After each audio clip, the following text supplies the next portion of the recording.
आपका स्वागत है इस यूट्यूब चैनल्स में। इस चैनल्स में हम एम्प्लॉयबिलिटी स्किल्स पढ़ रहे हैं। इस सीरीज़ में हमारा वीडियो जो चल रहा है या टॉपिक जो चल रहा है वो व्यवहार कौशल्स पे है। हम व्यवहार कौशल्स पे ये चौथी वीडियो है। इससे पहले 3 वीडियो और भी डाली जा चुकी है। उसके अलावा इसकी ओवरव्यू और इंट्रोडक्शंस की वीडियोज़ भी प्लेलिस्ट में आपको मिल जाएगी। तो अगर आपने वो वीडियो अगर नहीं देखी है तो मैं चाहूँगा कि आप पहले वो वीडियो देखें, ताकि आपको जो ये सीरीज़ में 1 टू 1 जो चलता आ रहा है, वो आपको चीज़ें समझ में आएँ। जैसा कि आप जान रहे हैं, व्यवहार कौशल्स के जो फर्स्ट टॉपिक है, फर्स्ट चैप्टर्स के अंदर इसको लिया गया है एम्प्लॉयबिलिटी स्किल्स के अंदर, जिसमें हम न्यू सिलेबस को कवर अप कर रहे हैं। तो चौथे जो पार्ट है, उसके अंदर आइए आज की क्लासेस शुरू करते हैं। तो आज का टॉपिक है हमारा पर्सनल स्ट्रेंथ एनालिसिस, राइट? इसको शॉर्ट में कहा जाता है पीएसए। क्या बोला जाता है? पीएसए, जिसे हिंदी में कहा जाता है व्यक्तिगत शक्ति विश्लेषण। व्यक्तिगत शक्ति विश्लेषण का मतलब आप समझिए, पहले शॉर्ट में पढ़ते हैं, फिर उसके बाद इसकी डेफिनेशंस को हम देखेंगे। हर व्यक्ति की अपनी अपनी एक स्ट्रेंथ होती है, अपनी अपनी एक शक्ति होती है। जैसे आप समझिए कि आपको अगर मैं एग्जांपल्स दूं कि जैसे पांडव पांडव कितने थे? 5 पांडव थे, राइट?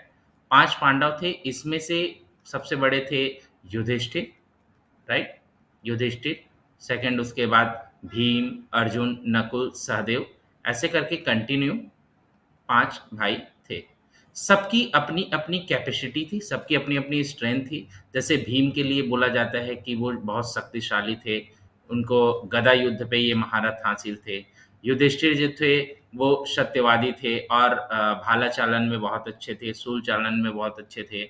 उसके बाद जो अर्जुन थे, अर्जुन को तो आप सब जानते ही हैं, धनुर्धर थे, योद्धा थे, राइट? तो इस तरीके से कैसा है कि सबका अपना-अपना स्ट्रेंथ होता है, हर व्यक्ति की अपनी व्यक्तिगत शक्ति होता है और यदि उस शक्ति को वह विश्लेषित करता है, वो पहचानता है कि उसके अंदर क्या शक्तियाँ हैं, कैसे शक्तियाँ हैं, वो कौन-सी एबिलिटी रखता है, तो उसकी सक्सेस होने के जो चांसेस हैं, वो काफ़ी हद तक के बढ़ जाते हैं। क्योंकि वो उन्हीं रास्तों पे चलता है जहाँ पे उसकी स्ट्रेंथ होती है, वो वही काम करता है जिसमें उसको पास आउट होने के या फिर 100% अचीव करने के उसके चांसेस ज़्यादा होती है। जैसे मान के चलिए कि आपको पता है कि आप एक रेस में 4 लोग अगर दौड़ रहे हैं, राइट?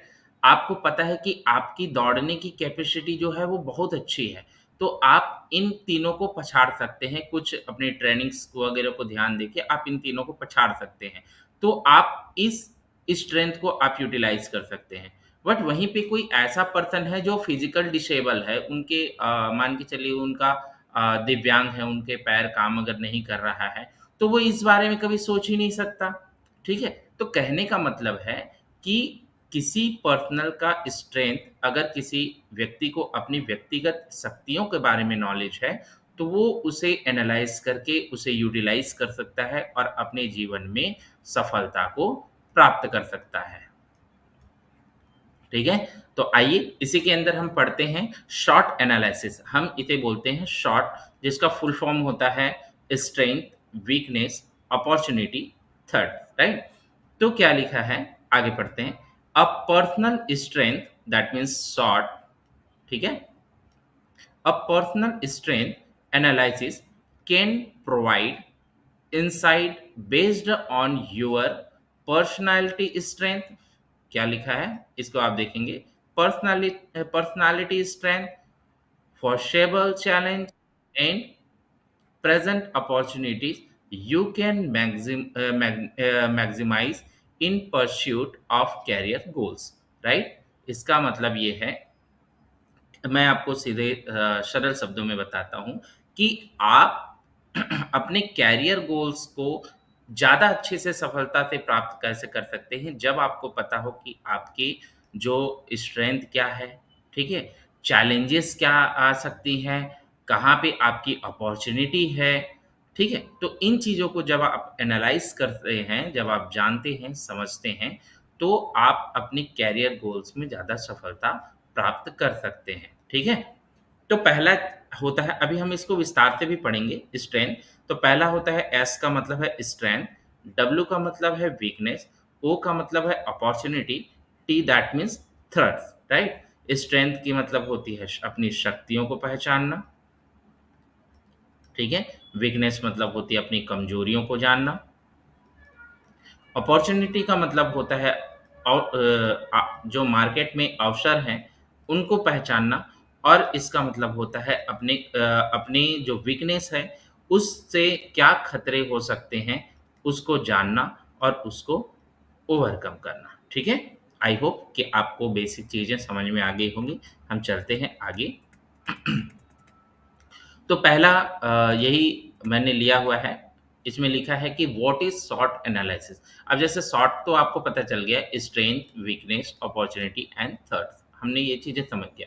अब ये चीजें आती है कि शॉर्ट एनालिसिस क्या होता है, ठीक है? शॉर्ट का अन्वेषण क्या होता है या इनका आकलन क्या होता है, ठीक है? तो क्या लिखा है, डेफिनेशंस इसकी देखते हैं ब्रीफ में। Strength are the things that an organisation और एन इंडिविजुअल, ये देखिए शॉर्ट जो होता है, strength, weakness, opportunity and threat, ये किसी इंडिविजुअल का भी हो सकता है और एक ऑर्गेनाइजेशंस का भी हो सकता है। एक इंडिविजुअल पर्सन का भी हो सकता है और एक ग्रुप पर्सन का भी हो सकता है, ठीक है? तो डिपेंड करता है हम किसका एनालाइज कर रहे हैं। तो हम जब पढ़ रहे हैं तो हम एक इंडिविजुअल के तौर पे भी पढ़ेंगे और एक ऑर्गेनाइजेशंस के तौर पे भी पढ़ेंगे, ठीक है? तो क्या लिखा है, strength are the things that an organization or an individual does particular well, or a characteristic that act as an advantage over competitor। इसका मतलब क्या हुआ कि स्ट्रेंथ एक ऐसी सोच है किसी ऑर्गेनाइजेशन या इंडिविजुअल के लिए जो किसी पर्टिकुलर चीज़ों को बहुत अच्छा कर सकता है, किसी कैरेक्टरिस्टिक्स को बहुत अच्छा कर सकता है, एक्ट कर सकता है, जिससे कंपटीशन को या कॉम्पिटिटर्स को ओवर किया जा सकता है।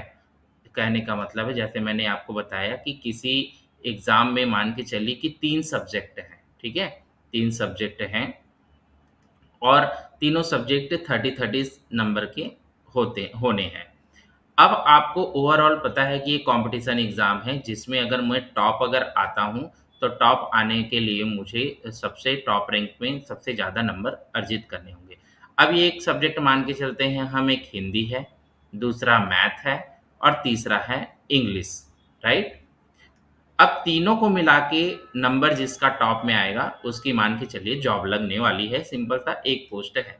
ऐसा हमने कंडीशन क्रिएट कर दिया।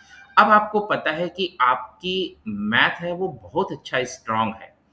इसके कंपेयर में हिंदी थोड़ा-सा मेरा कमज़ोर है और इंग्लिश थोड़ी-सी ज़्यादा कमज़ोर है। अब यहाँ पे क्या हो गया, मैथ आपका क्या हो गया, ये स्ट्रेंथ हो गई, ठीक है? हमने अपने आप को एनालाइज़ कर लिया। हिंदी हो गई, ये मेरा एक अपॉर्च्युनिटी हो सकता है। अगर मैंने हिंदी को स्ट्रॉन्ग कर लिया तो मेरा मैथ और हिंदी दोनों बहुत अच्छा हो जाएगा। अब जो मेरी वीकनेस है वो क्या है, इंग्लिश है। और अगर कोई ऐसा पर्सन हो या ऐसे मेरे कॉम्पिटिटर में हो जिनका हिंदी, मैथ और इंग्लिश भी अगर तीनों स्ट्रॉन्ग हो तो वो मुझे ओवरकम कर सकता है। यहाँ पे जैसे हमने पढ़ा ना, ओवरकम कर सकता है। तो अब मुझे क्या है कि यहाँ से मेरी ये वीकनेस है और ये वीकनेस से मेरी थर्ड्स क्रिएट हो गई कि मैं फेल हो सकता हूँ उस कॉम्पिटिशन में। अब मैं क्या करूँगा? मैं करूँगा अपनी स्ट्रेंथ को बहुत अच्छा शार्प करूँगा, पहली चीज़। दूसरी चीज़ें मैं क्या करूँगा, जो मेरे सामने अपॉर्च्युनिटी दिख रही है, उस पे मैं मेहनत ज़्यादा करूँगा। तो मेरी एक स्ट्रेंथ हो गई हिंदी, सॉरी मैथ, और दूसरी जो स्ट्रेंथ अब हो गई, वो है कि तीसरी ये हिंदी। अब तीसरी जो चीज़ें आ रही है, वो है इंग्लिश का। अब यहाँ पे जो मेरी वीकनेस है, मैं अपनी वीकनेस पे काम करूँगा और इसको मैं कोशिश करूँगा कि ये एटलीस्ट मेरी जो वीकनेस से एक थोड़ा बहुत मैं ओवरकम इसे कर सकता हूँ, इस पे मेहनत करके, अपने वीकनेस को ध्यान देके, और इसको भी मैं एक टाइम के बाद मैं अपनी स्ट्रेंथ की कैटेगरी में खड़ा कर लेता हूँ। अब इससे क्या होगा कि अब मेरी जब एग्ज़ाम के समय आ गई और एग्ज़ाम के समय जब मेरी तीनों स्ट्रेंथ में अगर रही, तो मेरे जो पास होने के चांसेस हैं वो बढ़ गए। तो इसका मतलब है कि मुझे एक एडवांटेज मिल गया अपने कॉम्पिटिटर्स को ओवर करने का। बात समझ में आ गई? आई होप कि इतना चीज़ें आपको समझ में आ गई होगी। अब हम देखते हैं कि अगर आपको स्ट्रेंथ को रिकॉग्नाइज़ करना है कि तो आपको इन जो प्रश्न हैं, इन जो नीचे जो क्वेश्चन्स हैं, इनके अगर आंसर्स अगर आपके पास हैं, तो आप अपने स्ट्रेंथ को रिकॉग्नाइज़ कर सकते हैं, उन्हें बढ़ा सकते हैं या जाँच सकते हैं। ठीक है? तो पहला क्वेश्चंस क्या है? What are your skills and capability? तो ये आप अपने क्वेश्चंस पे आप ये एक तरीके से होमवर्क समझ के चलिए। आपको ये चीज़ें अपने खुद के लिए काम करनी है। इसमें पहला क्वेश्चन ये बोल रहा है कि आपको अपनी स्किल्स और कैपेबिलिटी, अगर मैं आपसे पूछूं कि आपके अंदर कौन सी स्किल्स है और क्या कैपेबिलिटी है, तो जब आप इसका आंसर आप देंगे या जब आप इसका आंसर राइट करेंगे, इसका मतलब है कि आपने अपनी स्ट्रेंथ को पहचान लिया, right? Second question, what make us unique and different from other? ऐसा क्या चीज है जो आपको यूनिक बनाता है, दूसरों से अलग बनाता है? ठीक है, तो ये आपकी एक स्ट्रेंथ हो गई। नेक्स्ट है, व्हाट डू पीपल और customer price you, right, for you, us for? इसका मतलब ये हो गया कि कोई कस्टमर है या पीपल है, वो आप पे क्या प्राइस कर रहा है, ठीक है? किस लिए प्राइस कर रहा है, वो चीज़ें हैं। नेक्स्ट है, what give us an advantage over other? ठीक है? नेक्स्ट है, what resources do you have? आपके पास कौन सी रिसोर्सेज है? तो जब इन चीज़ों को आप समझ लेते हैं, तो आप अपनी स्ट्रेंथ को जान लेते हैं। आप अपने शॉर्ट एनालिसिस की पहला जो एस है, उसको जानने के लिए आप एप्लीकेबल हो जाते हैं। तो मैं समझता हूँ कि आप स्ट्रेंथ को समझ गए होंगे। एक एग्जांपल से मैं आपको ऑर्गेनाइजेशंस के तौर पे समझा देता हूँ। इंडिविजुअल तो आपने समझ ही लिया हो। एक ऑर्गेनाइजेशंस के लिए कैसा है? तो एक ऑर्गेनाइजेशन जब देखता है कि मेरे पास अगर 10 एम्प्लॉई हैं, ठीक है? 10 एम्प्लॉई हैं, इनकी क्या-क्या कैपेबिलिटी है, क्या-क्या स्किल्स है, ये जानता है, तो उसे वैसी जगह पे यूटिलाइज़ किया जा सकता है। राइट पर्सन को राइट प्लेस पे काम करके हम वहाँ पे ऑप्टिमम यूटिलाइज़ेशंस कर सकते हैं।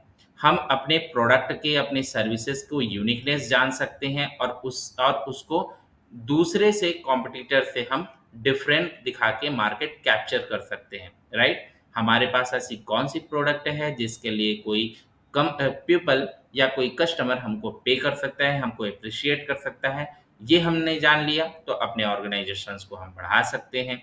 सेम चीज़ें मैंने अभी स्टार्टिंग में बताया, मेरे पास कितने रिसोर्सेस हैं, फाइनेंस, चाहे वो ह्यूमन रिसोर्स हो, मैन पावर रिसोर्स हो, फाइनेंशियल रिसोर्स हो या पब्लिक रिसोर्स हो, सोशल मीडिया रिसोर्सेस हो, जो भी चीज़ें हैं, अगर ये मुझे पता है, तो मैं अपनी कंपनी को और ग्रो कर सकता हूँ। तो आइए नेक्स्ट हम पढ़ते हैं स्ट्रेंथ के बाद।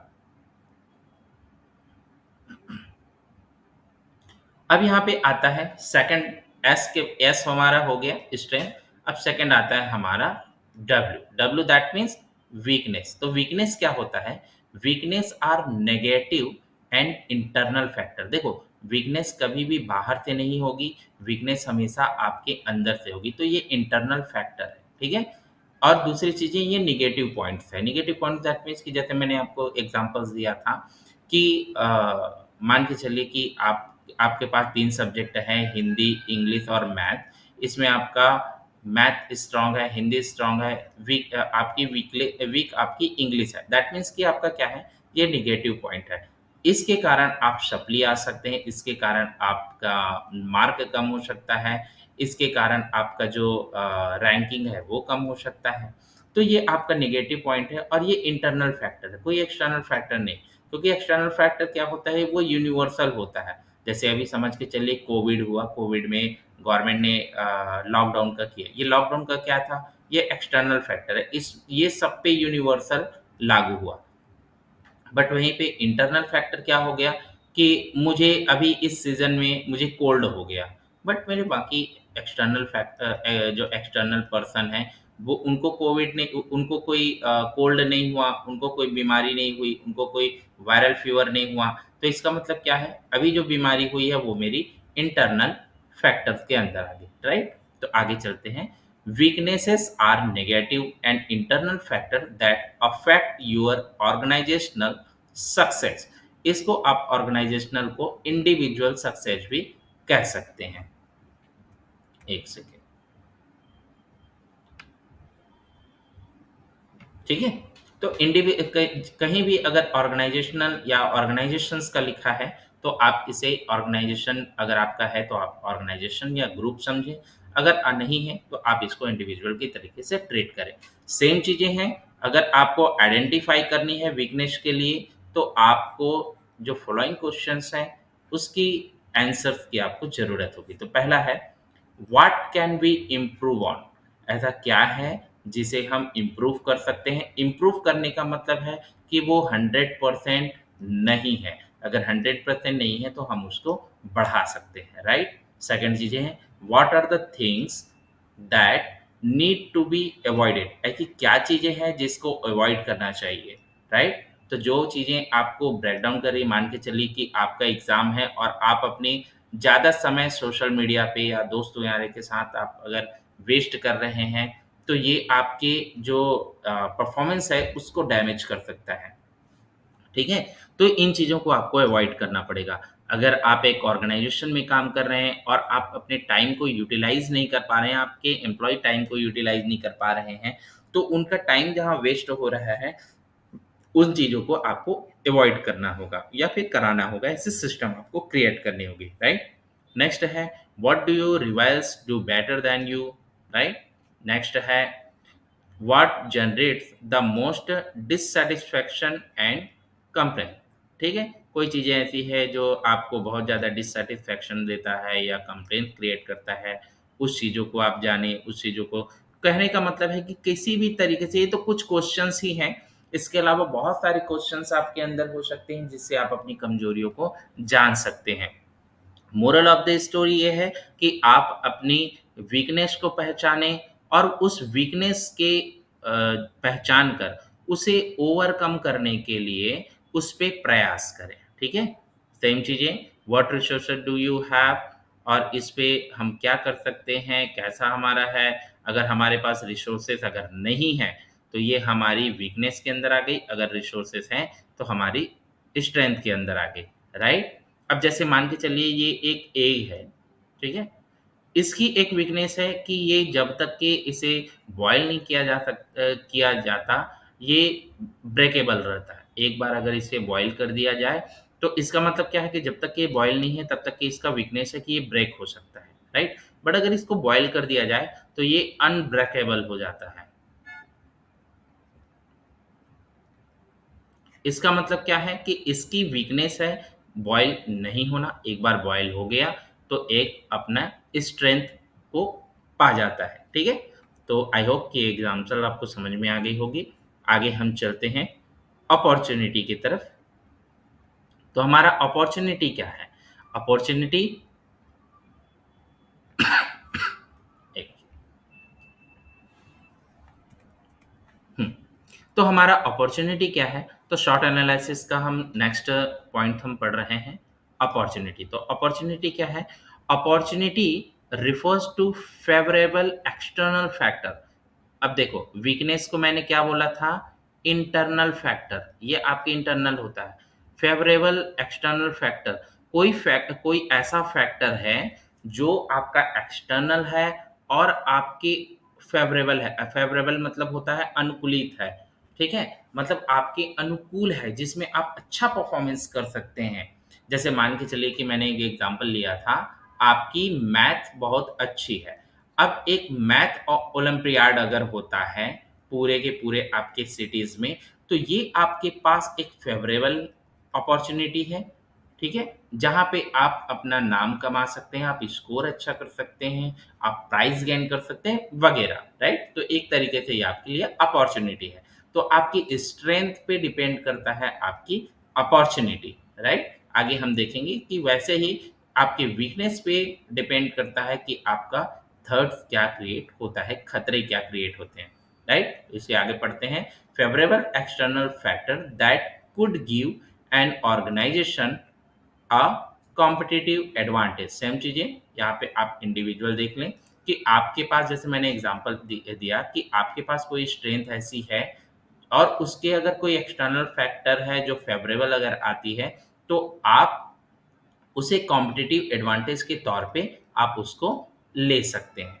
क्वेश्चंस में अगर आप देखें कि आइडेंटिफाई करनी है आपको अपॉर्चुनिटी, तो यहाँ पे क्या हो जाता है, what are technology trends that could give you an advantage. कोई अगर टेक्नोलॉजी आपका है तो आपके ऑर्गेनाइजेशन को क्या एडवांटेज मिल सकता है, राइट।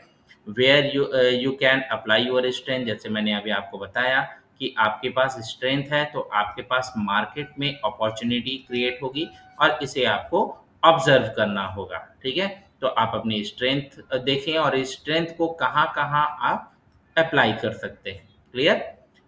यहाँ पे है, आर एनी सिचुएशन और law that work your favour. कोई ऐसा कंडीशन होता है या कोई ऐसा लॉ होता है जो आपको फेवर करता है आपको वर्क के लिए, वो आपकी एक अपॉर्चुनिटी हो सकती है। नेक्स्ट है, यू आर रिवाइल्स कस्टमर डिससेटिस्फाइड। आप कैसे कस्टमर के डिससेटिस्फाइड को आप रिवाइल कर सकते हैं, आप किया है तो ये सारी चीजें आपके अपॉर्चुनिटी के अंदर आ जाती है, क्लियर है। ओके, आगे चलते हैं हम। अब नेक्स्ट जो हमारा टॉपिक है वो है हमारा T. T that means third, ठीक है। तो जैसा मैंने आपको बताया था, स्ट्रेंथ से अपॉर्चुनिटी, वीकनेस से थर्ड, राइट। अगर आपके पास कोई शक्ति है, कोई स्ट्रेंथ है, तो आपके पास मार्केट में अपॉर्चुनिटी गेन कर सकते हैं। अगर आपका कोई वीकनेस है तो इससे मार्केट में आपको खतरा हो सकता है, ठीक है। हमने एग्जांपल्स पे वो देख लिया। तो यहाँ पे क्या लिखा है, threats include anything that can negatively affected, ठीक है। वहां पे पॉजिटिवली था, फेवरेबल था, यहाँ पे निगेटिव इम्पैक्ट जा रहा है। Your business organisation from the outside. Again outside that mean कि ये भी एक्सटर्नल फैक्टर है। तो अब हमको समझ में आ गई कि दो चीजें हो गई, एक हो गया आपका एक्सटर्नल फैक्टर, एक हो गया आपका इंटरनल फैक्टर, ठीक है। इंटरनल फैक्टर के अंदर आपका आ गया स्ट्रेंथ और आपका आ गया वीकनेस, ठीक है। एक्सटर्नल फैक्टर्स के आ गया आपका अपॉर्चुनिटी और थ्रेट्स, ठीक है। इंटरनल में आ गया आपका स्ट्रेंथ और वीकनेस। इसका मतलब आपकी स्ट्रेंथ खुद की होगी, इंटरनल होगी, जो कमजोरी होगी वो भी खुद की होगी, अंदर होगी। अपॉर्चुनिटी जो होगी वो एक्सटर्नल होगी, मार्केट में होगी, बाजार में होगी। थर्ड्स भी होगी, जो खतरे होंगे वो भी बाहरी होंगे, ठीक है।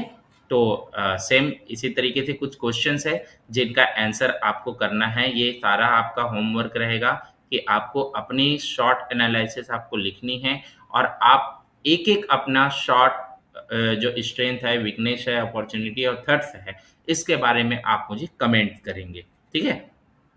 तो पहला है, what what are technological trends that could disturb और अफेक्टेड अस नेगेटिवली। अभी जैसे मान के चलिए कि एक वॉइस आर्टिस्ट है, ठीक है। वॉइस आर्टिस्ट क्या होता है, जो अपनी आवाज देता है, बैकग्राउंड में आवाज देता है, या फिर कोई एड वगैरह आपने देखा होगा तो एड के पीछे जो आवाज चलता है वो वॉइस आर्टिस्ट होता है। या किसी कार्टून का कोई काम होता है, एनिमेशंस का काम होता है, तो उसके पीछे जो वॉइस आर्टिस्ट का काम होता है। अब जब से एआई ने कदम रखा है, बहुत सारे वॉइस एआई जनरेटेड हो गए हैं, तो इनका काम हो गया वो डिस्टर्ब हो गया। तो इस तरीके से आपका ये इनके लिए ये क्या हो गया, ये थर्ड्स है, ये खतरे हैं, ठीक है। एआई सेम चीजें हैं, जहाँ पे कोई कोडिंग का काम होता था जो 10 लोग मिल के करते थे, अब एआई इसे 10 मिनट में कर देता है। इसका मतलब कि लोगों की जॉब के लिए क्या हो गया कि अब जब आपके पास कोई अलग से स्ट्रेंथ नहीं है, तो आपके पास यहाँ पे थॉट्स आ जाता है, क्योंकि यहाँ पे वीकनेस स्टार्ट हो गई ना आपकी, राइट? तो कोई एक्सटर्नल फैक्टर है ये कि एआई का आगमन हो गया। तो इस तरीके से आप समझ के चलिए। क्वेश्चंस अगेन वही दिया है कि कोई पॉलिटिकल्स या इकोनॉमिकल कोई लॉ, अगर सिचुएशन अगर चेंज हो जाता है, जैसे मैंने कोविड का एग्जांपल लिया था, तो भी आपका ये एक खतरा पैदा कर लेता है। बहुत लोगों की बिजनेस बंद हो गई, बहुत लोगों का रोजगार चला गया।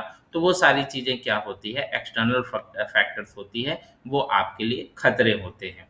ठीक है? कोई नया कंपटीशन मार्केट में अगर आ रहा है, तो आपका ये खतरा होता है। जैसे मान के चलिए कि अभी से एक प्रोडक्ट है, कोई ए प्रोडक्ट है, एक तरीके से प्रोडक्ट है जिसका सिर्फ आप ही प्रोडक्शन करते हैं, तो पूरा 100% मार्केट आपका है। अब किसी ने इसी के सब्स्टिट्यूट बी बना लिया, ठीक है?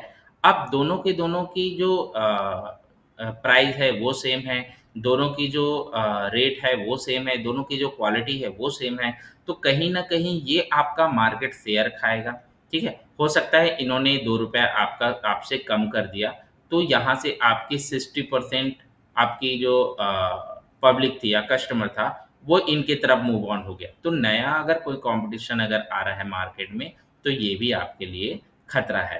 तो यहाँ पे हमने शॉर्ट एनालिसिस को काफ़ी अच्छे से विस्तार से पढ़ा है।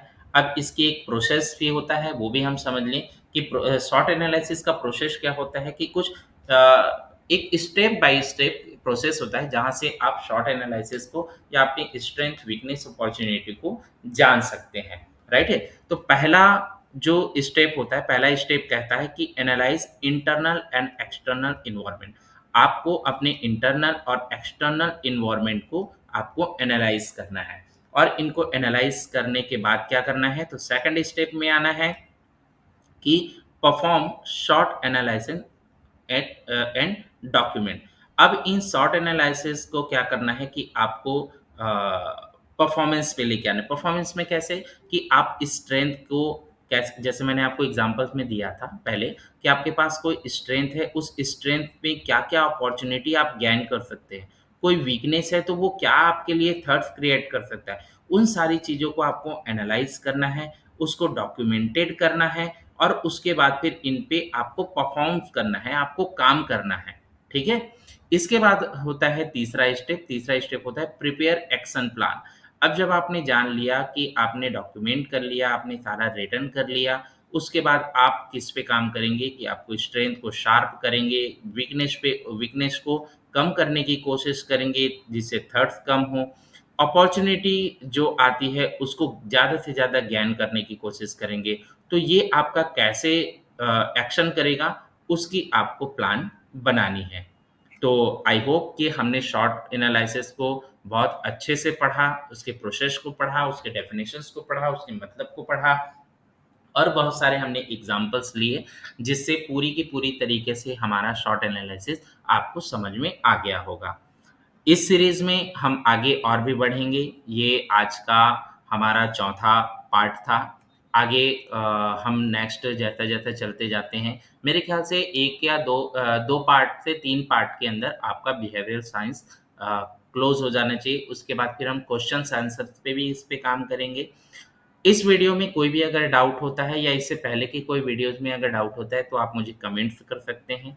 अगर आपको वीडियो समझ आ रहा है, अच्छा लग रहा है, तो आप मुझे लाइक करके या कमेंट करके भी बता सकते हैं। ज़्यादा से ज़्यादा लोगों को आप शेयर करें, ताकि ज़्यादा से ज़्यादा लोगों को इसका लाभ पहुँचा सकें। हमारा उद्देश्य इसका प्रतिपूर्ति हो सके। तो आज के लिए इस वीडियो में धन्यवाद। मिलते हैं अगले वीडियो में।